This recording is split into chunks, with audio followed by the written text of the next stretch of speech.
की बात है, जयनगर में एक बहुत बड़ा जंगल था। उस जंगल में सोनू नाम का एक हिरन रहता था, जिससे जंगल में रहते हुए काफी साल हो गया। सोनू का इस दुनिया में कोई नहीं था। कुछ महीने पहले ही उसका माँ बाप गुजर गए थे, इसलिए इस जंगल में रहते हुए काफी अकेलापन महसूस होता था। कितना बड़ा जंगल है हमारा, लेकिन फिर भी एक अजीब सा अकेलापन महसूस होता है। काश मेरा भी कोई दोस्त होता तो बड़ा अच्छा होता।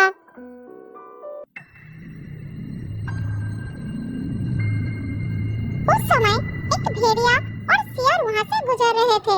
सोनू को अकेला देखकर दोनों उसके पास आए और कहे, अकेले अकेले क्यों रहते हो? हमसे दोस्ती कर लो, हम है ना तुम्हारे साथ रहने के लिए। क्या मैं तुम दोनों से दोस्ती कर लूं? तुम लोगों का काम है दूसरों को बेवकूफ बनाना, उनका खाना चुराना और परेशान करना। तुम दोनों से दोस्ती करके मैं गलत चीजों के अलावा कुछ नहीं सीखने वाला। इससे अच्छा तो मैं अकेला ही ठीक हूँ। अब तुम दोनों जा सकते हो। ठीक है, हम जा रहे हैं, लेकिन वक्त आने पर तुमको हमारी दोस्ती की अहमियत समझ में आएगी, देख लेना।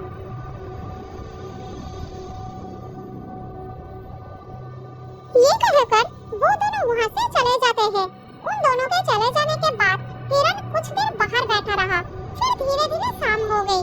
तब हिरन भी घर के अंदर चला गया।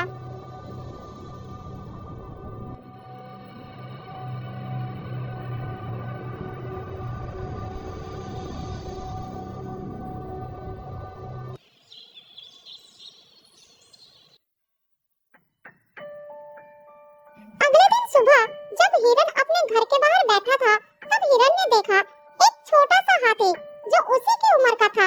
वो धीरे धीरे उसके पास आया और कहा,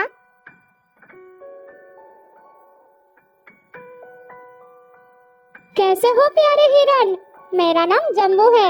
मैं आज ही इस जंगल में आया हूँ। तुम्हारा नाम क्या है? क्या तुम इस जंगल में रहते हो? मेरा नाम है सोनू और इस जंगल में जन्म से ही रह रहा हूँ। तुम कहाँ से आई हो और तुम्हारे साथ और कौन कौन है? मैं पास के जंगल से आज ही आया हूँ।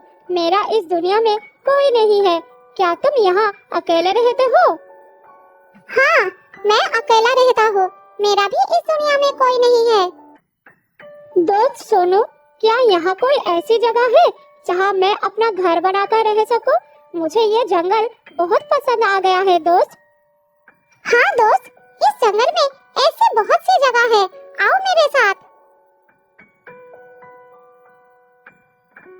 फिर हिरन और हाथी जंगल के और भी अंदर चले गए, जहाँ हरियाली भी थी और जगह भी बहुत सुंदर थी। अरे वाह, बहुत सुंदर जगह है। यहाँ तो मैं अपना पसंद का घर आराम से बना सकता हूँ। मुझे कुछ लकड़ियाँ और पत्ते इकट्ठा करना पड़ेगा। हाँ मेरे दोस्त, और इस काम में मैं तुम्हारी मदद करूँगा। तुम अकेले नहीं कर पाओगे। नहीं प्यारे दोस्त, मैं अपना घर खुद बना लूँगा। मैं तुम्हारा फायदा नहीं उठाना चाहता। तुमने मेरी बहुत मदद की है। ये सुनकर भी हिरन ने उसकी मदद करने का फैसला नहीं बदला और काम पर लग गया।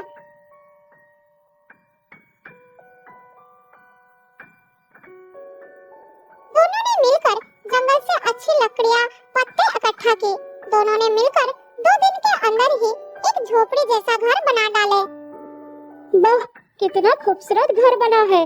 तुम्हारा बहुत बहुत शुक्रिया दोस्त। अगर तुम नहीं होते तो मैं इतना आसानी से ये घर नहीं बना पाता। शुक्रिया की कोई जरूरत नहीं है। तुम मेरे प्यारे दोस्त हो। ये तो मुझे करना ही था। अब तुम थोड़ा आराम करो। उस दिन से दोनों की दोस्ती और गहरी हो गई। इधर शाम होने वाली थी। हिरन अपने दोस्त से विदा लेकर अपने घर की ओर चलना शुरू किया।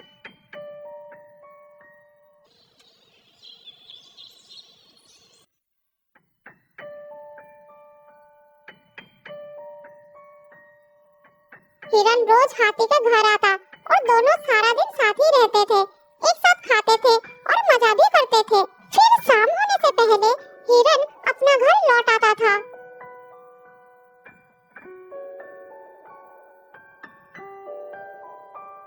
लेकिन एक दिन सोनू हिरन हाथी के घर नहीं आया तो उसे हिरन के लिए चिंता होने लगा। फिर वो चलकर हिरन के घर पहुंचा।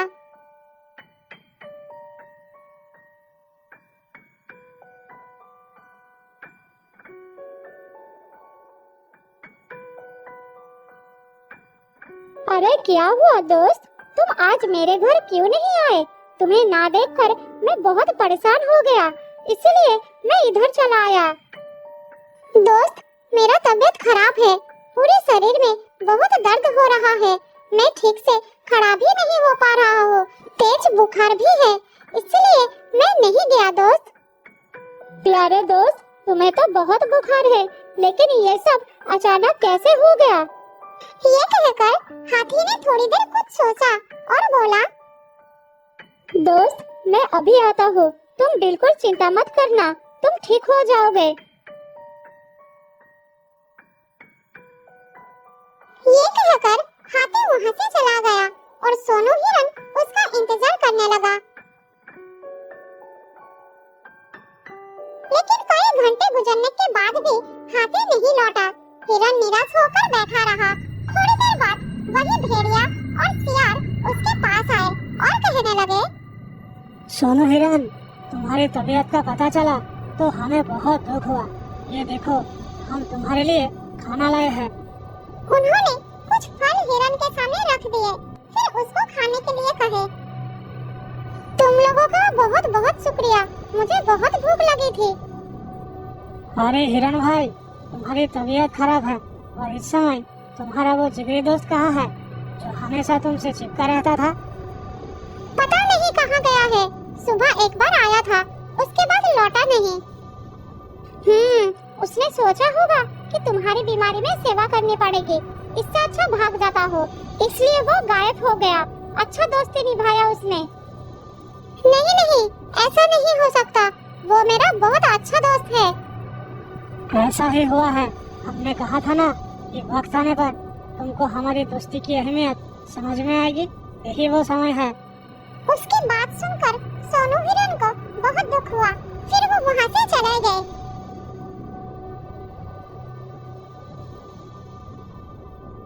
धीरे धीरे शाम हो गई, लेकिन हाथी का कोई आता पता नहीं था। हिरन के तबीयत में भी कोई सुधार नहीं हुआ।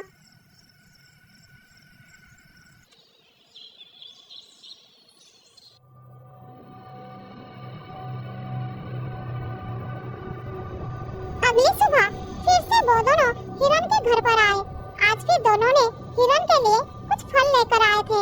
हिरन बहुत खुश होकर खाने लगा। उसे अपने आप पर शर्म आ रहा था कि जिन जानवरों को वो बुरा भला कहता था, आज मुसीबत में वही उसके काम आ रहे हैं। वो बार बार उनको शुक्रिया कह रहा था और माफी मांग रहा था। फिर थोड़ी देर बात करके दोनों वहाँ से चले गए।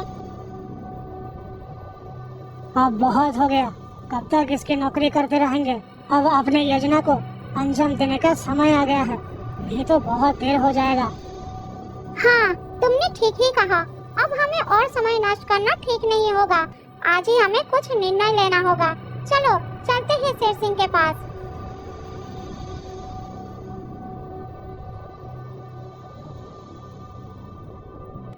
इधर शाम के समय जब हिरन अकेला था, तब हाथी वहाँ पर पहुँचा। उसको देखते ही सोनू हिरन को बहुत गुस्सा आ गया। क्या देखने आए हो तुम यहाँ? यही कि मैं जिंदा हूँ या मर गया? ऐसा क्यों बोल रहे हो दोस्त? मेरा पूरा बात तो सुनो। मुझे दोस्त कहकर मत बुलाओ। दोस्त वो होता है जो अच्छे और बुरे वक्त में साथ निभाए। तुम तो मेरी तबीयत खराब होते ही मुझे छोड़कर भाग गए थे। मुझे खाना भी वो लोग ला कर दे रहे थे जिनसे मैं बात तक नहीं करना चाहता था। तुम्हें अभी तक कुछ भी पता नहीं है, इसीलिए गुस्सा कर रहे हो। मैं तुम्हारा साथ छोड़कर नहीं भागा था।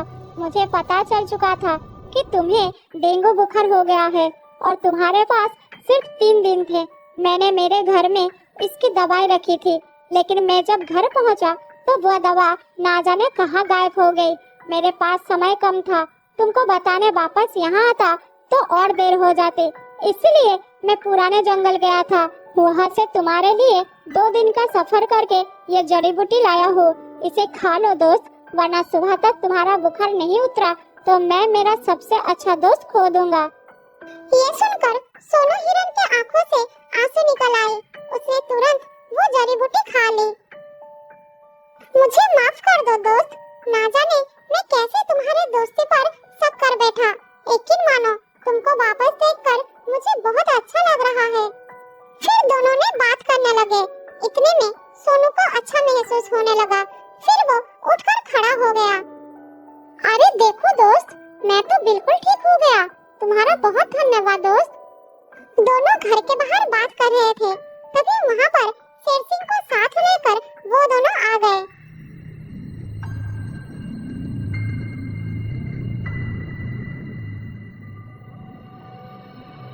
तुम लोगों के साथ ये शेर सिंह यहाँ क्या कर रहा है? क्या चाहते हो तुम? महाराज, यही वो हिरण है जिसे हमने आपके लिए तैयार किया है। अभी आप इस हिरण को शिकार कर लीजिए। ये सुनकर हिरण डर गया और उसको समझ आया कि ये दोनों क्यों उसकी सेवा कर रहे थे। इधर शेर सिंह हिरण को शिकार करने के लिए आगे आया। तब हाथी बोला, मेरे रहते मेरे दोस्त को कोई कुछ नहीं कर सकता।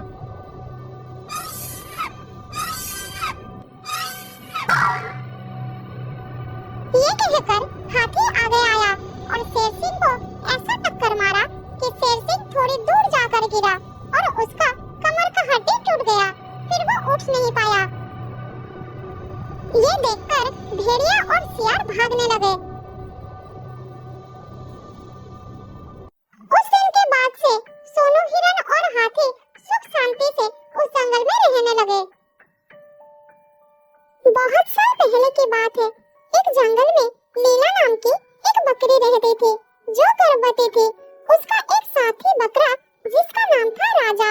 दोनों एक दूसरे से बहुत प्यार करते थे। वो सब एक झुंड में रहते थे। जब भी सब घास चरने जाते तो एक साथ एकजुट होकर जाते थे, क्योंकि उस जंगल में जंगली जानवर का बहुत ज्यादा खतरा था। उस जंगल में एक खूंखार बाघ रहता था जो किसी भी जानवरों को अकेला पाकर शिकार कर लेता था। बस इसी वजह से सब इकट्ठा होकर घास खाने जाते और वापस भी एक साथ आते थे। लेकिन लीला गर्भवती थी। वो शुरू में तो सबके साथ जाती थी, लेकिन अब पेट भरने की वजह से उसके लिए बाहर जाना और घास चरने जाना बहुत मुश्किल हो रहा था। और इस बात से राजा बकरा बहुत चिंतित हो रहा था। लीला, मुझे तुम्हारी बहुत चिंता हो रही है। अब तुम घास चरने सबके साथ नहीं जा पा रही हो, क्योंकि सब जल्दी जल्दी चलते हैं, जिस वजह से तुम अकेली पीछे रह जाती हो। मुझे बहुत डर लगता है कहीं तुम पे उस बाघ की नजर ना पड़ जाए। इसलिए मैं चाहता हूँ तुम यही इसी सुरक्षित जगह पर रहो। मैं तुम्हारे खाने के लिए हरी हरी पौष्टिक घास लाऊंगा, जिससे हमारा बच्चा स्वस्थ पैदा होगा। अब चलो, मैंने तुम्हारे लिए एक अच्छा घर का इंतजाम कर दिया है। लेकिन मैं पूरा दिन यहाँ अकेले कैसे रहूंगी? अगर तुम भी चले गए तो मुझे बहुत डर लगेगा। ये जगह बहुत डरावना है। देखो लीला, अभी हमारे बच्चे के लिए हमें तो इतना करना ही पड़ेगा ना। बस थोड़ी दिनों की बात है। हमारा बच्चा आ जाए, वो थोड़ा सा बड़ा हो जाए और वो हमारे साथ घास चरने जाए, फिर सब ठीक होगा। ठीक है, जैसा तुम कहो, लेकिन जल्दी वापस आना। मुझे अकेला अच्छा नहीं लगेगा।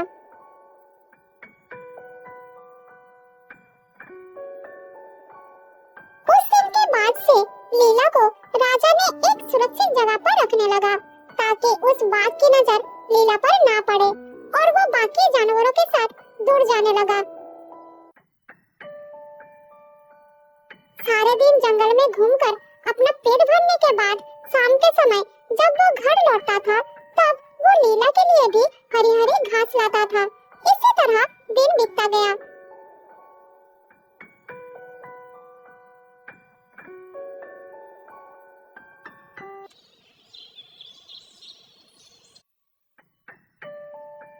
लीला पूरा दिन अकेला घर में रहती थी और राजा के आने का इंतजार करती थी। ओहो, कितना मुश्किल होता है अकेला समय गुजारना। राजा कब आओगे तुम? और ऊपर से भूख भी बहुत लग रही है। क्या करूं? बाहर भी नहीं जा सकते। राजा ने मना कर रखा है। इस सुनसान जगह पर अकेला रहना बहुत मुश्किल है। तभी राजा ने लीला के लिए घास लेकर आ जाता है। उसे देखकर लीला बहुत खुश हो जाती है। तुम आ गए राजा, मुझे बहुत भूख भी लगी थी। तुम्हें छोड़कर मुझे पूरे दिन इस घर में अकेला रहना बिल्कुल अच्छी नहीं लगती। मुझे बहुत डर लगती है। कल से तुम इतनी देर मत करना, जल्दी वापस आना। हाँ हाँ, मुझे पता है, तभी तो मैं जल्दी आ गया। अब जल्दी से खा लो। लीला जल्दी से खाना शुरू करती है। इस तरह और भी कुछ दिन बीत जाता है।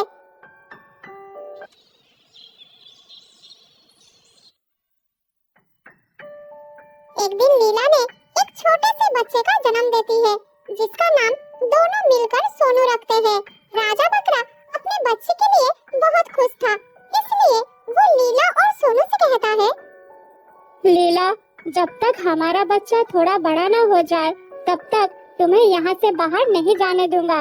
बाहर बहुत खतरा है। बस थोड़े दिनों की बात है, उसके बाद सब ठीक हो जाएगा। तब तक मैं तुम्हारी खाने पीने का खुद ध्यान रखूंगा। ये सब मैं इसलिए कर रहा हूँ क्योंकि अगर तुम भी सोनू को लेकर घास चरने चलोगे तो सोनू को लेकर सबके साथ चलना बहुत मुश्किल होगा। वो अभी बहुत छोटा है, सबके साथ तेजी से नहीं चल पाएगा। मैं नहीं चाहता कि वो दुष्ट बाघ की नजर हमारे बच्चे पर पड़े। तुम ठीक कह रहे हो, यही करना ठीक होगा। जब तक हमारा सोनू थोड़ा बड़ा नहीं हो जाता, तब तक मैं बाहर नहीं जाऊंगी। ठीक है, तुम जाओ, मैं यहाँ सोनू को संभाल लूंगी। और सुनो, खाना लेकर जल्दी वापस आना। लीला ने राजा की बात मान के अपने घर पे ही रुकती है और राजा बकरा रोज की तरह खाने के बाद अपनी पत्नी के लिए घास ले आता था।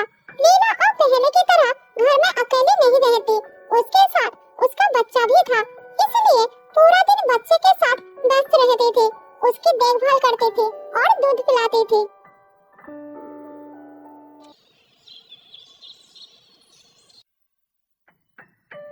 इसी तरह सब कुछ ठीक ठाक चल रहा था।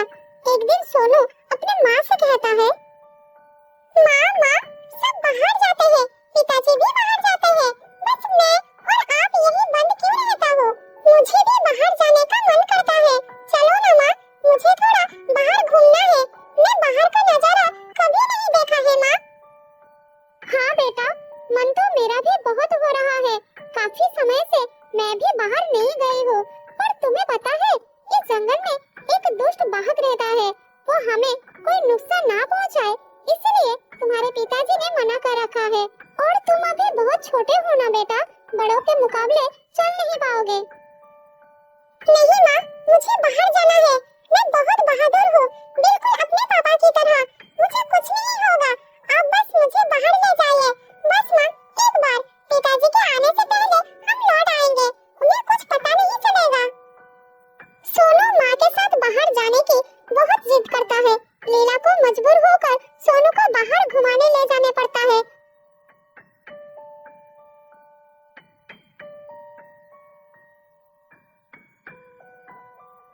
सोनू पहली बार बाहर जाकर बहुत ही ज्यादा खुश था। माँ देखो, कितना अच्छा है बाहर का नजारा। आप कितनी अच्छी हो माँ, मुझे बाहर घुमाने लाए। आज मैं बहुत खुश हूँ माँ। हाँ बेटा, मुझे भी बहुत अच्छा लग रही है। मैं भी बहुत दिनों के बाद बाहर आई हूँ। अब तो तुम खुश हो ना बेटा? चलो अब जल्दी घर चलते हैं। तुम्हारे पापा के घर आने से पहले उन्हें पता चल गया तो बहुत नाराज होंगे।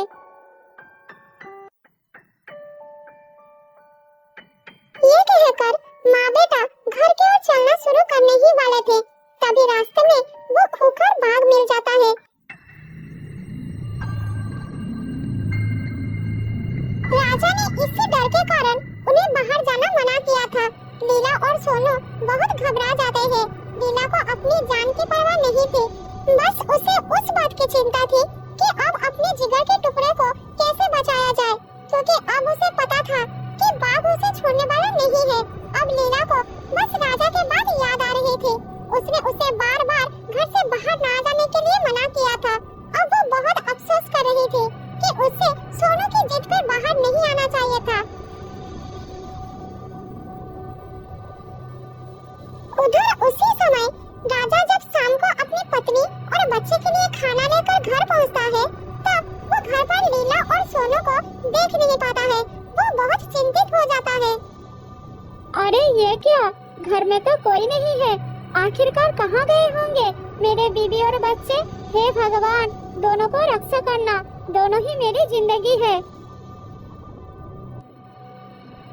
फिर मन में डर और चिंता लेकर राजा अपनी बीवी और बच्चे को ढूंढने निकलता है। दूसरी तरफ बाघ की खुशी का कोई ठिकाना नहीं था कि आज उसे बढ़िया भोजन मिल गया है। फिर वो कहता है, अरे वाह, लगता है आज मेरा दिन अच्छा बीतेगा। मुझे बिना मांगे ही दो शिकार मिल गए। मुझे ज्यादा मेहनत नहीं करनी पड़ी। आज बढ़िया भोजन होगा। लेकिन पहले किससे शुरू करूं, बच्चे से या माँ से? बाघ भैया, तुम हमें छोड़ दो, हमें जाने दो, दया करो हम पर। तुम्हारे भी तो बीबी बच्चे होंगे। मेरा बच्चा बहुत छोटा है, जाने दो हमें। चलो ठीक है, वैसे तो मैं किसी पर तरस नहीं खाता, लेकिन बीवी बच्चे का सुन के मैं ये जरूर कर सकता हूँ। तुम दोनों माँ बेटे में से किसी एक को मैं खाऊंगा और किसी एक को छोड़ दूंगा। अब तुम ठीक करो, कौन मेरा शिकार बनेगा और कौन वापस जाएगा। ठीक है, तुम मुझे खा जाओ, लेकिन मेरे बच्चे को छोड़ दो। मैं अपने बच्चे को मरता हुआ नहीं देख सकती। मुझे अपना शिकार बना लो। तभी अपनी बीवी और बच्चे को ढूंढता हुआ राजा वहाँ पर पहुँच जाता है। नहीं नहीं बाघ भैया, अगर तुम्हें खाना ही है तो मुझे खा जाओ। मेरे बीवी और बच्चे को छोड़ दो। उन्हें कुछ हो गया तो मैं जीते जी मर जाऊंगा। मेरे बीवी बच्चे को छोड़ दो, मुझे अपना शिकार बना लो। नहीं बाघ राजा, तुम मुझे खाओ। सारी गलती मेरी ही है। मैं ही बाहर आने का जिद कर रहा था माँ के साथ। मैं अगर जिद न करता तो अभी किसी की भी जान खतरे में नहीं होता। और वैसे भी माँ बाप में से किसी एक को कुछ भी हो गया तो मैं कैसे जीवित रहूंगा? नहीं बेटा, तुम अभी बहुत छोटे हो, तुम्हारा पूरा जिंदगी पड़ा है। बाघ भैया, आप मुझे खा लीजिए। मेरा बेटा और मेरे पति को छोड़ दीजिए। बाघ सबकी बातें सुनकर हैरान हो जाता है। कोई किसी को इतना प्यार कैसे कर सकता है? पूरा परिवार एक दूसरे के लिए जान देने को तैयार था। ये सब देखकर उसका मन नर्म हो जाता है। फिर वो कहता है, मैंने अपनी जिंदगी में अपने परिवार के लिए ऐसा प्यार कभी नहीं देखा। तुम सब एक दूसरे से कितना प्यार करते हो, एक दूसरे के बिना नहीं रह सकते हो। अगर मैंने तुम में से किसी एक को खा लिया तो तुम्हारा परिवार अधूरा हो जाएगा और मुझे पाप लग जाएगा। इसलिए मैंने फैसला किया है कि मैंने आज का दिन भूखा ही रह लूंगा, पर तुम में से किसी को भी नहीं खाऊंगा। जाओ, जियो अपनी जिंदगी खुशी से। सुनो बेटा, हमेशा अपने पिता माता की बात मानकर चलना। आज मैं तुम्हें छोड़ रहा हूँ, लेकिन अगली बार नहीं छोड़ूंगा। फिर वो सब खुशी खुशी अपने घर लौट आते हैं और सुख शांति से जीवन जीते हैं।